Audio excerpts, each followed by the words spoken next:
Madame la Présidente, Monsieur le Ministre, chers rapporteurs, chers collègues, jamais nous ne tolérerons que soit renié un seul des avantages de la sécurité sociale. Nous défendrons à en mourir et avec la dernière énergie cette loi humaine et de progrès. Ces mots ont été tenus à cette même tribune par le ministre du Travail Ambroise Croizat en octobre 1950, peu avant sa disparition. Son combat était celui de la solidarité et de la dignité.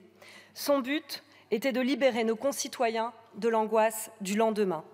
3/4 de siècle plus tard, nous voici réunis dans le cadre de la niche du groupe GDR pour débattre de la proposition de loi constitutionnelle portée par notre collègue Pierre Dharréville qui vise à inscrire la sécurité sociale dans notre Constitution. C'est en fait assez frappant et je dirais même paradoxal de constater l'absence dans ce texte fondamental d'une institution qui incarne finalement le mieux la République sociale. La sécurité sociale constitue l'une des matérialisations quotidiennes la plus tangible et la plus puissante de notre promesse républicaine. Ce modèle, c'est un précieux acquis, ou plutôt conquis, du Conseil national de la résistance. Il est reconnu et même parfois envié à travers le monde. Il nous revient d'en reconnaître la profondeur historique. À ce titre, rappelons également que la sécurité sociale est conçue pour être financée par le salaire socialisé, permettant une gestion directe et majoritaire par les salariés. Car oui, ce sont bien les salariés qui financent la protection sociale de notre pays, ce sont eux qui produisent les richesses.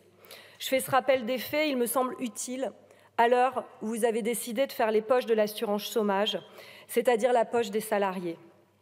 Et d'ailleurs, dès 1967, les salariés se voient retirer leur majorité des 3/4 parmi les administrateurs des caisses de sécurité sociale et les élections à ces postes sont supprimées. En 1991, la contribution sociale généralisée bouleverse le financement par la cotisation et parallèlement, des politiques d'allègement des cotisations sociales se succèdent depuis 30 ans sans aucun questionnement. Pire, l'an dernier, tous les conseils des caisses se sont opposés à la loi de financement de la sécurité sociale. Cela n'a eu aucun effet. C'est un processus de dépossession, de désappropriation et ça ne peut pas continuer ainsi. À l'inverse, nous souhaitons réaffirmer notre attachement et surtout celui des Françaises et des Français que nous représentons à la belle et grande sécurité sociale. Et je vous le dis, pour nous, cet attachement n'a rien d'une nostalgie, car la sécurité sociale fait pleinement partie de notre quotidien et de celui de nos concitoyens, en particulier dans les moments les plus difficiles. Au contraire, cet attachement relève pour nous bel et bien d'une espérance commune. Il suppose alors de la protéger des marchés qui profitent de ces démantèlements pour spéculer et se développer au détriment de la protection sociale. Les attaques successives contre notre modèle ont pour conséquence directe de moins bonne protection de nos concitoyens contre des risques sociaux pourtant bien identifiés. Et aucune branche n'est épargnée par ces attaques. Report de l'âge à la retraite, baisse des remboursements des soins et des médicaments, ou encore réduction de l'indemnisation des victimes d'accidents du travail et de maladies professionnelles. Oui, la sécurité sociale est attaquée et en réalité, nous nous fixons l'objectif de la protéger à notre tour. Et ce constat devrait, je crois, sauter aux yeux de toutes et tous. Pourtant, lors de l'examen en commission de ce texte, en commission des lois, plusieurs dizaines d'amendements ont été déposés et près de la moitié n'avaient pas le moindre lien avec la sécurité sociale. Et ça, c'était le cas du groupe de la majorité.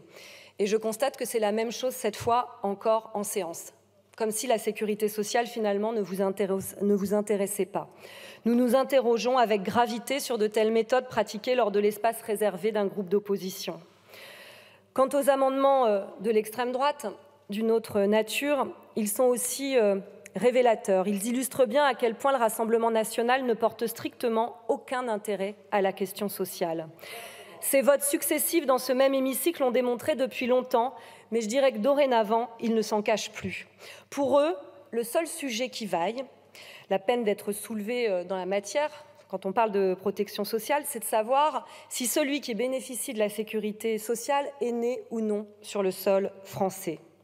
Je vais vous dire, heureusement qu'en 1945, personne ne se demandait si la maladie ou la vieillesse avait une nationalité. Aujourd'hui comme hier, les risques sociaux n'ont pas de nationalité et ils n'en auront jamais. Réaffirmons haut et fort la vocation universelle de la sécurité sociale, principe qui a présidé à sa naissance comme à son développement, et, avec ce texte, je l'espère, à son avenir.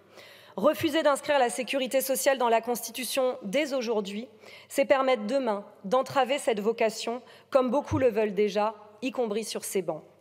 À l'extrême droite, ils osent même citer dans l'exposé des motifs de leur amendement de suppression l'existence de l'aide médicale d'État comme argument pour ne pas constitutionnaliser la sécurité sociale alors même qu'ils veulent la supprimer. Ils ne seront jamais des défenseurs de la sécurité sociale, mais bien ces fossoyeurs. Ils l'attaquent sur un flanc. Ils l'attaquent sur un flanc qui ne faisait jusqu'ici l'objet que peu d'attaques du capital et du patronat. Mais pour combien de temps encore ? Nous regrettons que la majorité ait usé d'explications alambiquées pour justifier le rejet de ce texte. Ils ont de fait associé leur voix à celle du RN pour refuser d'inscrire cette institution dans notre texte suprême.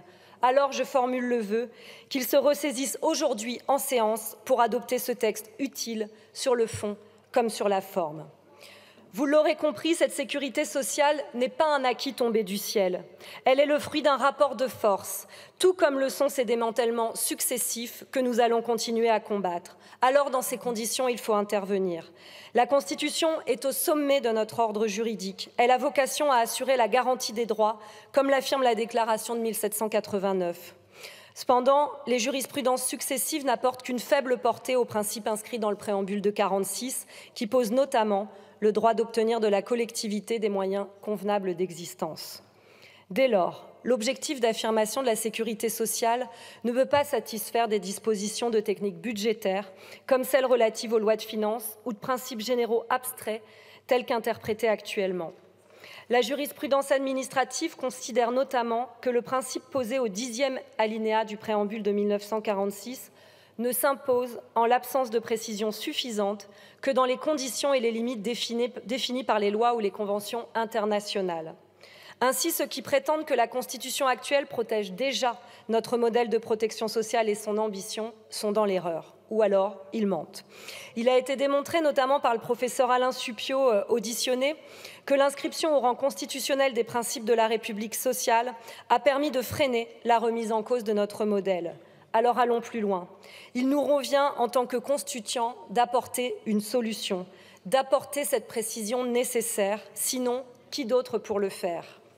De plus, cette proposition de loi constitutionnelle pourrait permettre au Conseil constitutionnel de faire valoir l'identité constitutionnelle de la France en la matière, faisant ainsi primer certaines règles nationales sur des règles européennes.